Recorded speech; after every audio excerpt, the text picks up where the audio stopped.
Hey, this is Rick Vandenberg for Turf Bugs and Rock and Roll, and this is my first video that I'm actually shooting since I turned 70. Yes, the big 7-0. Knees are all skinned up and everything from chasing my grandson around, but good stage of life. And what I want to talk about, speaking of stages of life, I try to tell you the important times to check for insects so you can get the timing down right, because timing is really critical.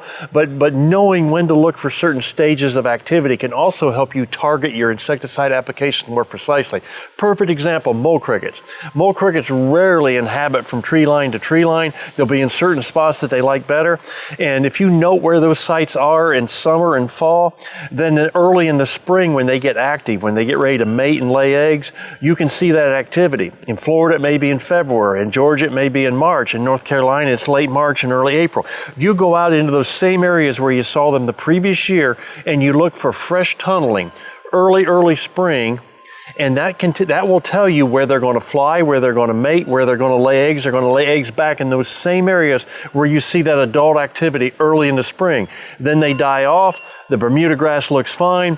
Then they get going again once the eggs hatch and we get into the middle of the summer. But that can really help you, not just with the timing, because when you see that adult activity, you know within a few weeks the eggs are going to hatch.